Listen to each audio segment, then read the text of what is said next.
Tere ja aitäh teile. Ma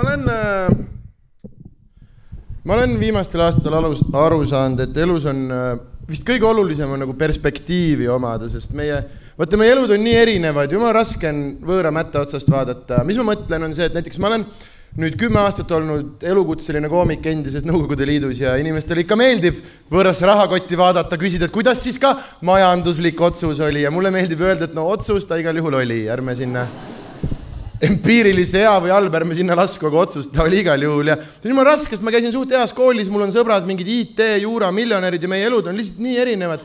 Näiteks praegu me tahame peredega, vanade sõpradega tahame Taisse reisile minna, meil üks grupivestlus ja reaalselt paar päeva tagasi üks tüüp kirjutas sinna, et kuulge, et kui me hakkame hotelli valima, siis minu jaoks oleks väga oluline, et me valiksime hotelli, kus nagu basseinis, kus saaks nagu paari ujuda. Ja järgmine vend oli nõus, et muidugi miks me üldse vaatame hotelle, kus me tuleme joogi pärast kuivale maale nagu mingid metslased. Aga mina ei vaata elu niimoodi, mina kirjutasin sinna vestluses, et tegelikult oleks jumala äge, kui Peldik oleks meie korrusel, sest ega ei no päike võtab samamoodi, mis see kuradi kõik on vaatanud küsimus, mul käis näiteks üks Rumeenia sõber külas, tal on ka habe ja pikad juuksed, kõik inimesed ütlesid, issand, te olete nii sarnased, te olete kohe nagu kaks tilk, nagu täpselt sama. Ja ma sain aru, et alati kui sa ütled, et keegi on kellegi sarnane, siis see on kompliment neist ühele. Mis teine tundma peab? Selles mõttes, et ma tean, see on natukene kulunud komöödiakaev, aga ma arvan, te olete minuga kõik nõus, et tütarlapsed on natukene optimistlikud oma sõbrannade välimuse suhtes, on ju? Tead, kui sa lähed kirjutama mingi kuradi Kunda sõbranna pildi alla ja ma ei ütle, et Kundas on koledad inimesed, lihtsalt kõlab rõvedalt ja kirjutad tema pildi ja lihtsalt, tead, sa oled siin täpselt nagu Liis Lemsalu. Liis Lemsalu päeva peale ka mõtled või? Liisil oli halb õhtu, eraüritus, klient oli pervar, proovis säärt näppida, laulis natuke mööda suurest stressist, tuli üks vinn, on ju. Tal on halb, ta tahab oma egole pai teha.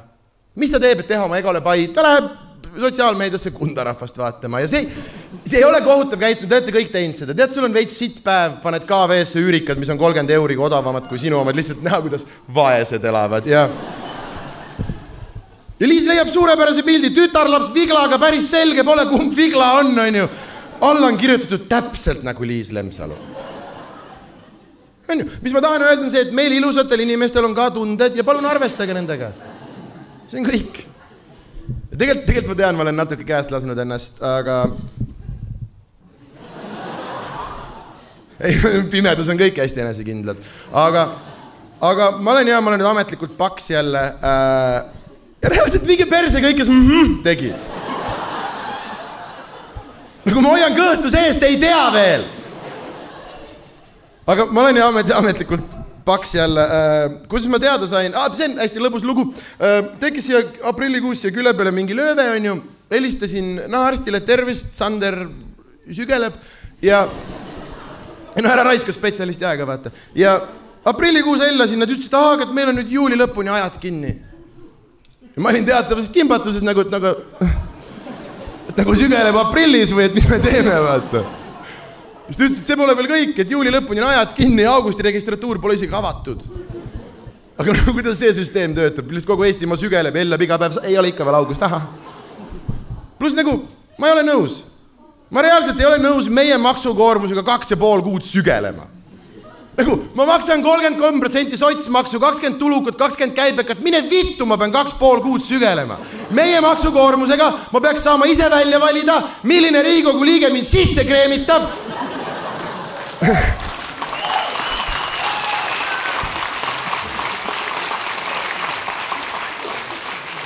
Ja ma arvan, te olete minuga nõus, vastus on iga päev Kalle Grünthal. Aga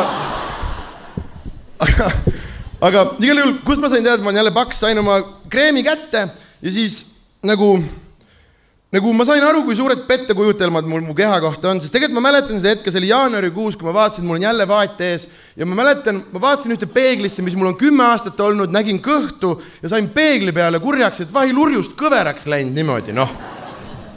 aga ma sain oma kreemi kätte ja ma arvasin, et see tuleb selline hästi sensuaalne nagu siuke ja siis mingil põhjusel käsi tegi nagu plüüp. No, et ma mõtlesin, et tuleb Magic Mike, aga siis käed tegid Mendi Anna ja siis ma sain aru, et on hapu natukene, aga millest ma tahtsin täna tegelikult rääkida on erinevad rõõmu ja komöödia ja naeruallikad minu elus. Mulle väga meeldib naerda, ma igapäevaselt otsin kohti, kust leida huumorit ja vahepeal on tore, kui trendid maailmas lähevad sinu hobidega kokku ja kuna mulle väga meeldib naerda, mul on siiralt hea meel, et kolmandik Eesti mehepoegi on hakanud elutreeneriteks, life coachideks ja muudeks mingiteks häkkeriteks, sest ei, kui pööraselt koomiline kontseptsioon on juba see, et sul ei tulnud töö juures välja ja su esimene mõte on, et no ju siis annan nõu. Aga nagu inimene, kes midagi ei tea, tema nõu andmas on ülinaljakas, sest nad hakkavad hästi rutikast õlekõrtest haarama. Ja ma ei tea, kes te olete tähele pannud, hästi paljud tüübid üritavad ilmselge eest krediiti endale võtta, nagu nemad oleks tulnud selle peale. Näiteks selline näide, sellises telesaates nagu Laager, üks härra, super telesaade soovitan, üks härra õpetas, kuidas käib kõhutšakra avamine. Ja kõhutšakra avamine käib siis niimoodi, et sa sõlmid käed, on ju, siit alt niimoodi. Ja sa hakkad siin otsas ratsutama veks, jõrra, ja pärast 15 minutit jõrrat, sul hakkab väidetavalt kõhus soe ja hea. Mul on nagu see, et härra, te hõõrute oma munni. Nagu pluss lappad tagant juurikat juurida, karta on, et hakkab soe ja hea. See oli üks esimese asju siin elus, mis ma ära õppisin, see on ema, see on isa ja jõrra. Nagu mis sa väidad mulle tõsise näoga, et sina mõtlesid pihku löömise välja või? Kuidas maailm enne siis toimis või nagu mis?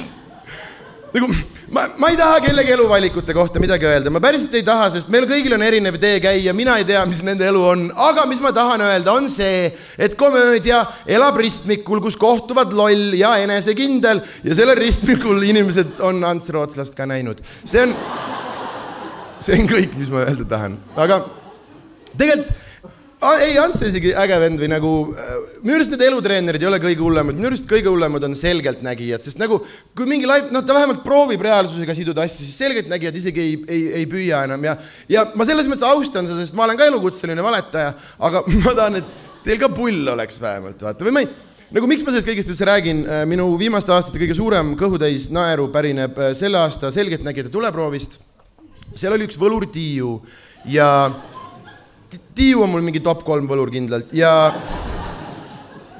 Tiiul ei tundnud võlumine eriti välja, aga nagu selgelt nägi, et ikka ta oli vabandustes võrratu. Tead see, vastus vale ja ei tundsin küll vastates, kuidas Veenus viises üle pea ja nagu nad ütlevad, Veenus kuklas, vastus vale ja katse oli siis see, et neil oli silmaklapid ees, nad pidid minema ruumi, seal on üks Eesti avalik elu tegelane, need pidid ära arvama, kes see on.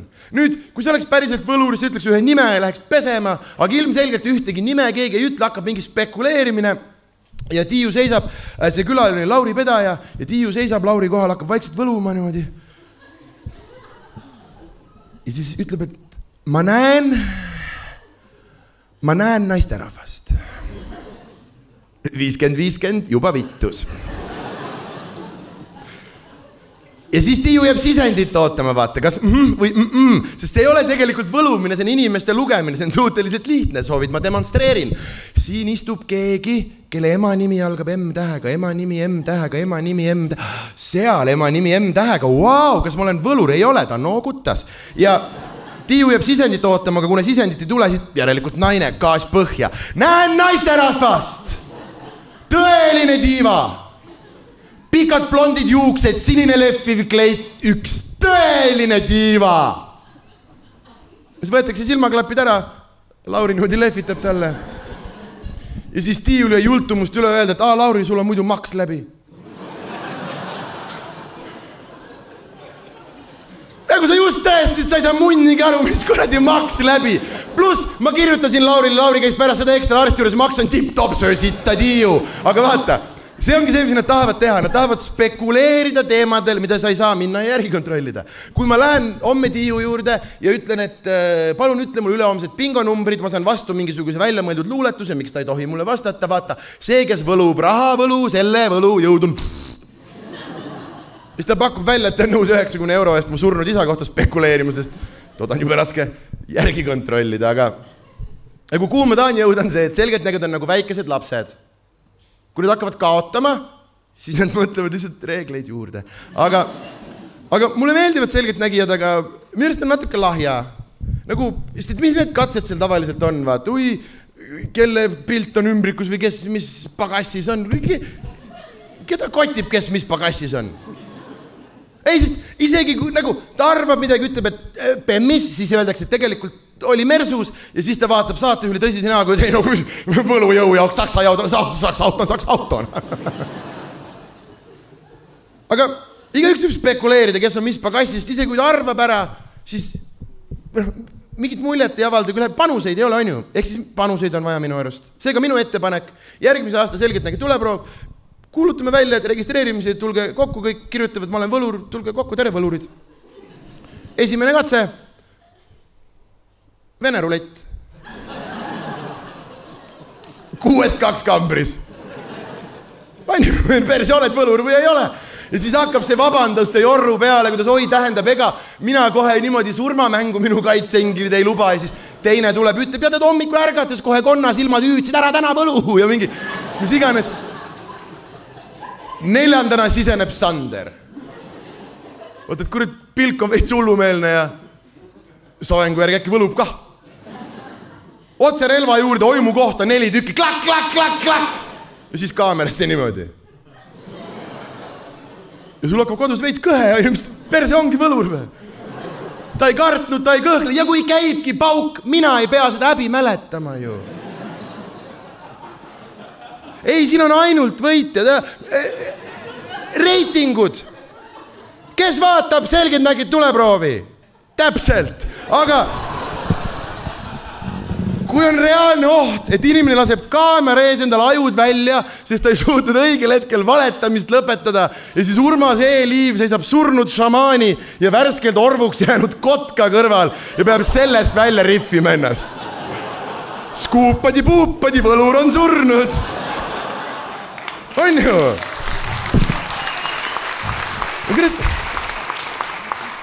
Ma ei tea, sest ma ei ole ka võlur. Aga kui sa küsid minu käest, kumb tundub energeetiliselt märkimisväärsem asi, kas ära arvata, kelle pilt on ümbrikus või oma surma pool sekundit ette näha? On ju? Plus sama vaata, produtsent pole ka võlur.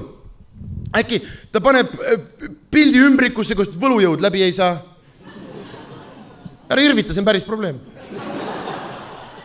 Selgeltnägijad tuleproovi esimese ojas oli teur ja ka teuril ei tulnud võlumine äriti välja, aga taaskord vabandustes võrratu. Ja tead see Merili Timmeri pasane suhtumine, kus ta nagu tähendab, ma nüüd kummitustega räägin niikuinii, küsimus on lihtsalt millest. Ja teuril oli mingi 5 katset juba võsa poole endi, küsiti, et teur, et oled sa üldse võlur või ei ole või mida kuradit sa korraldad, on ju. Ja siis teur ütles, ei no võlur olen ilmselgelt. Asi on lihtsalt sellest, iga kord, kui ma tulen katsele, siis maag Hannes ja tema nõidede kollektiiv saadab minu suunas negatiivset energiat, mis siis katse ära rikub, on ju. Et sellest pääseda, teur tuli järgmisele katsele, ämber peas. Ja Hannes see paha energia ei saanudki sisse. Aga teuri enda energia ei saanud ämbrist välja ka. Ja katse läks ikka nagu nad tal kippusid minema, aga kui te küsite, kes on minu lemmikvõlur ja super küsimus, aitäh, siis kurat vist tänase päevani Igor Mang ja ma tean, et Igor on kohutav inimene, kes tegi kohutavaid asju, aga meenutame veel aegu, kui Igor meeldis Eesti rahvale. Kusjuures, kui me sellest räägime, ma ei olnud ainus, kes oli šokeeritud, kui Igor sattus ahistamisskandaali, on ju.